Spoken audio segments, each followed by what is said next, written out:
Bonjour Dominique Cellier. Bonjour Salia. Alors, c'est vous notre auteur du guide Petit Futé Séville et vous avez plein de conseils à donner à nos lecteurs, à commencer par les balades et les visites. Alors, qu'est-ce que vous leur recommandez dans cette ville d'Andalousie? Eh bien, écoutez, l'incontournable, le must absolu pour Séville, c'est bien sûr les Real Alcazares, les Alcazars royaux.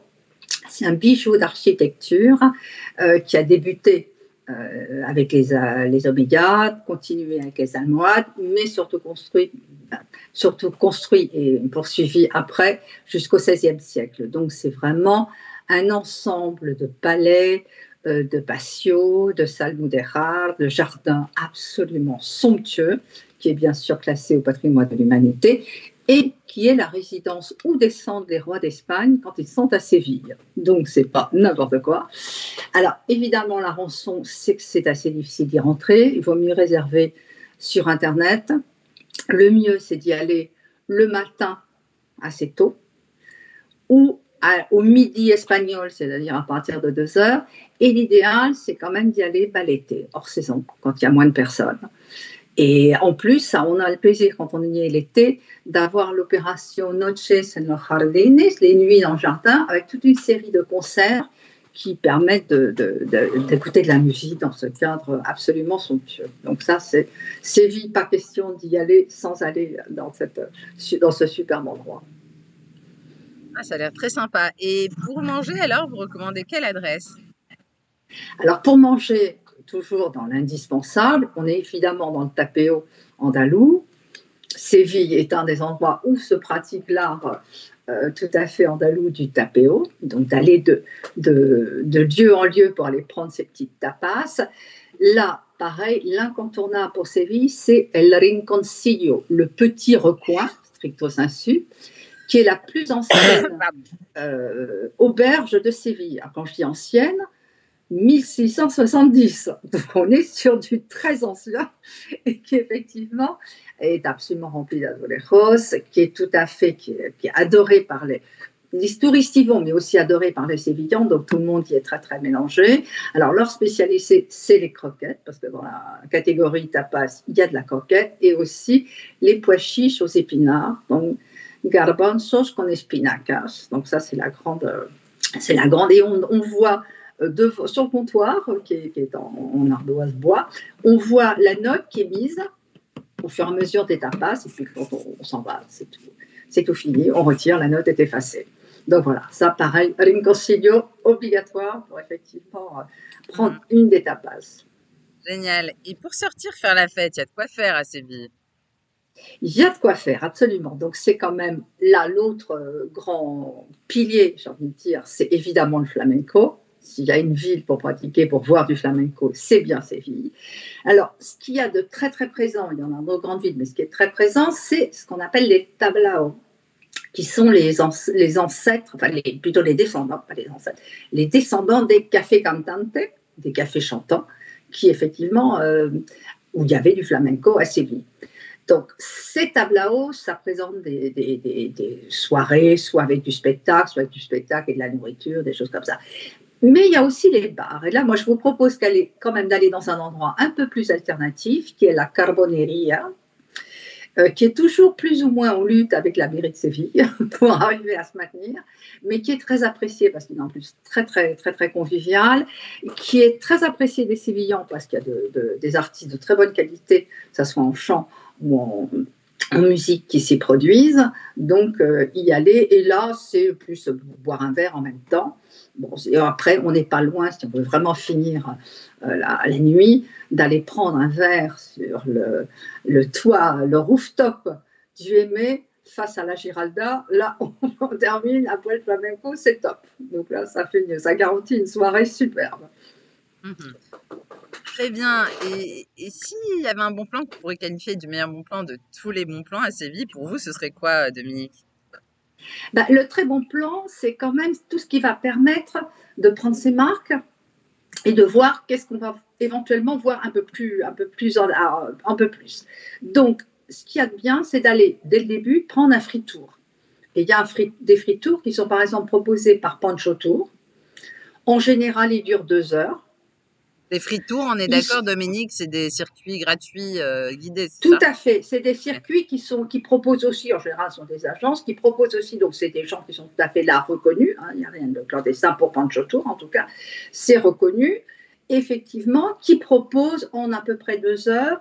Pour Pancho Tour, c'est plus ou moins, c'est en général plutôt à 11 heures du lundi ou vendredi. Après, il faut quand même regarder sur leur site internet pour voir si les dates sont maintenues, parce que ce sont des choses qui ont pas mal changé. Mais effectivement, ça vous donne les grandes lignes, c'est-à-dire évidemment, on va aller à la cathédrale de Giralda, évidemment, on va avoir les Real Alcazares, évidemment, on va voir le parc Maria Luisa, on va voir la Plaza de España, on va voir le Guadalquivir. Donc, on va se faire une idée des points clés de la ville pour après dire, bah, ça, j'y retournerai bien, ou ça, je irai bien à pied, ou ça, j'entrerai bien pour visiter. Donc, voilà, je pense que c'est effectivement la meilleure entrée en matière quand on est dans une ville comme Séville, qui n'est pas non plus simple à faire, parce qu'effectivement, parfois il fait chaud, parfois il y a beaucoup de rues entrelacées, donc c'est bien d'avoir une première vision. C'est gratuit. Et c'est gratuit, voilà, tout à fait. Alors ça n'empêche pas de laisser un pourboire, mais oui. ce sont effectivement des tours gratuits de 2 heures, ce qui est quand même pas mal, qui quand même déjà donne un bon aperçu. Et comme souvenir à rapporter dans ces valises, un souvenir sévillan? Alors, c'est un petit clin d'œil. Donc, ça n'échappera pas. En fait, c'est une aquarelle. D'accord. Montrez-la un petit peu mieux. Montrez-la un peu plus. On la voit. Voilà. Bon. Rapprochez-la. Rapprochez-la. Un peu. Un peu plus vers votre droite. D'accord. On la voit un peu mieux. Bon. Ok. En fait, c'est une aquarelle de Séville. Okay. Donc, c'est en hommage au marché de l'art qui a lieu le dimanche matin, qui est en face du musée des Beaux-Arts, qui est un endroit absolument délicieux. C'est une très jolie place. Il y a à la fois des artistes peintres qui présentent leurs toiles, leurs sculptures, leurs céramiques. Donc, c'est un lieu de promenade du dimanche matin absolument génial, parce qu'il y a plein de... Toute la place, d'abord, il y a le musée des Beaux-Arts qui est en face. Toute la place, il y a une cinquantaine d'artistes qui se présentent. La place, il y a des petites terrasses pour aller prendre un café après. Enfin, c'est très, très agréable. Et c'est en hommage, on va dire, au marché d'air qui sont en plein air, les mercadillos de Séville. Et il y a aussi le fameux, alors là, c'est le jeudi, marché de la Feria, qui est un petit peu le Noccenil de Séville. Donc, où effectivement, on trouve ces brocantes, ces choses comme ça. Là, c'est plus dédié à l'art. Effectivement, il y a ces aquarelles qui représentaient d'ailleurs la muraille almohade des Real Alcazares. Donc, effectivement, qui est un hommage à la ville de Séville. Oui, c'est bien que vous nous la décriviez parce qu'on la voyait pas très bien avec Skype. Mais c'est pas grave, c'est très bien. Et on sait qu'on les trouvera là-bas, ces aquarelles. Ça coûte combien une petite aquarelle comme ça, à peu près? Oh, ben là, 10-20 euros. Hein, donc, c'est les premières. Après, il y a tous les prix. Hein, mais je veux dire, on peut avoir un très joli souvenir fait main avec quelqu'un qui écrit, qui dessine, je veux dire, qui peint. Donc, effectivement, c'est quand même, ce sont des gens qui sont là très, très régulièrement. C'est extrêmement agréable. Et je dis, c'est en plus à 2 pas du musée des Beaux-Arts, parce que c'est en face.